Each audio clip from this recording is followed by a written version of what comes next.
Bonjour à tous et bienvenue dans ce nouvel épisode de Rencontre avec. Aujourd'hui, c'est l'expérimenté team manager français de l'équipe Alpine Endurance Team, Philippe Sinault, qui s'y colle. Avec lui, j'évoquerai sa manière de manager cette équipe, ses choix de pilote pour cette saison 2024, ainsi que son point de vue sur ce nouvel âge d'or de l'endurance. Je tiens à remercier l'ensemble de l'équipe Alpine Endurance Team pour cette interview et leur accueil tout au long de ce week-end belge. N'hésitez pas à vous abonner à la chaîne et à me rejoindre sur mon compte Instagram. N'hésitez pas non plus à laisser un commentaire sous cette vidéo, ce sera un plaisir d'échanger avec vous.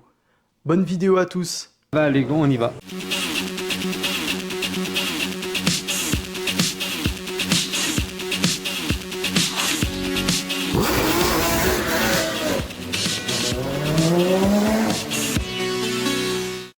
Alpine a fait le choix de la réglementation LMDH. La concordance entre le département châssis, moteur et l'équipe de course n'est-elle pas difficile?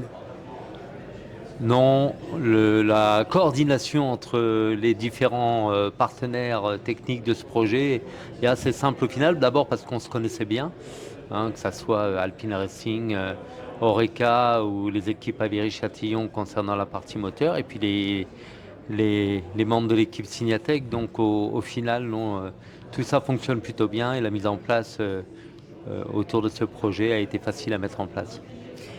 Quelles ont été les motivations pour qu'Alpine s'engage en hypercar? Clairement, l'endurance est dans une dynamique assez incroyable et c'est une plateforme d'expression pour les constructeurs majeurs qui est devenue incontournable et l'ADN de l'Alpine étant vraiment à la fois le motorsport et particulièrement l'endurance, Alpine se devait d'être là. Est-ce que le fait qu'il y ait autant de concurrence, cela ne va pas décourager certains constructeurs à moyen terme?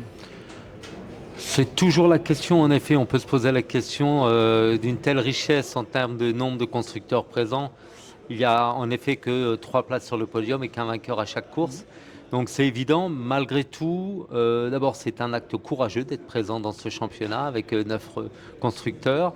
Et je dirais c'est tellement vertueux et tellement important d'être présent sur cette plateforme aujourd'hui que je pense que l'endurance a encore de beaux jours devant elle avec de nombreux constructeurs qui rêvent tous de décrocher le Graal, c'est-à-dire le titre de champion du monde et Le Mans.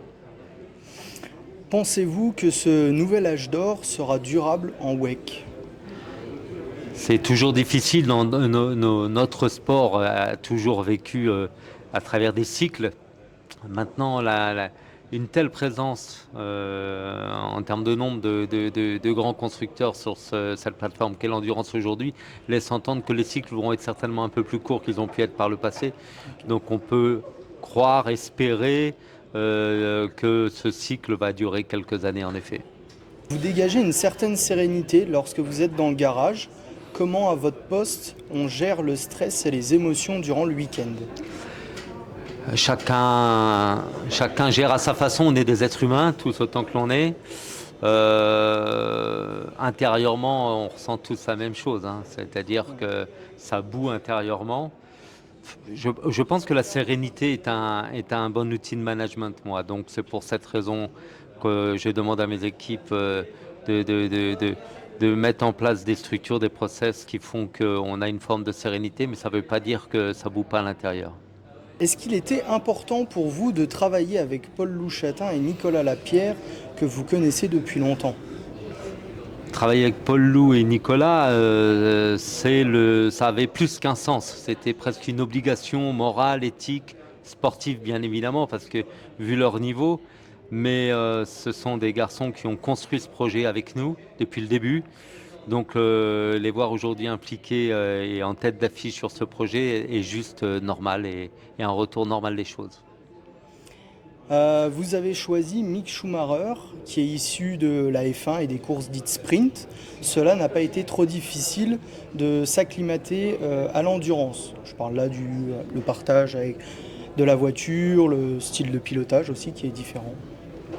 Quand la candidature de Mick nous a été présentée, forcément on l'a considéré au regard de sa qualité, mais bien évidemment les questions légitimes que l'on s'est posées ont été les suivantes, c'est-à-dire en effet un garçon qui vient du sprint, pur sprint, et va-t-il pouvoir s'adapter à l'endurance?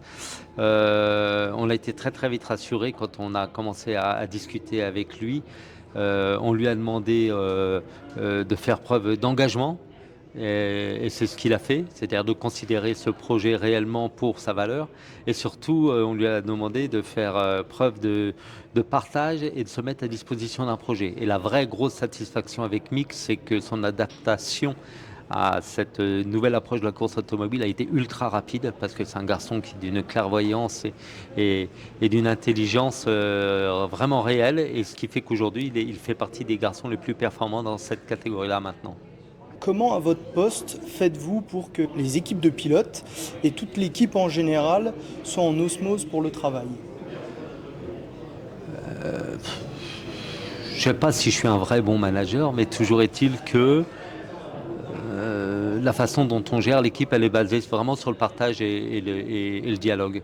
Donc, je dirais, on appelle ça le management libéré, je ne sais pas, peut-être, mais en tout cas, toujours est-il que chacun est conscient de la pièce qu'il doit amener à l'édifice. Il y a une hiérarchie parce qu'il en faut une, mais elle est peut-être moins marquée que dans d'autres équipes. Et ce qui fait qu'aujourd'hui, en tout cas, cette forme d'échange, de partage fonctionne très très bien. J'ai passé un petit quart d'heure à la fin de la FP1. Tout le monde, direct, sait ce qu'il a à faire. Le nombre de personnes qu'il y a, tout est coordonné. C'est ça qui m'a surtout impressionné. Et en un regard, avec un des chefs mécanos ou ingénieurs, il savait direct ce qu'il y avait à faire. Ça, c'est le signe quand même que tout le monde s'entend bien. Et ça, c'est ce qui m'a marqué en tout cas, moi. Bah, t'as bien remarqué.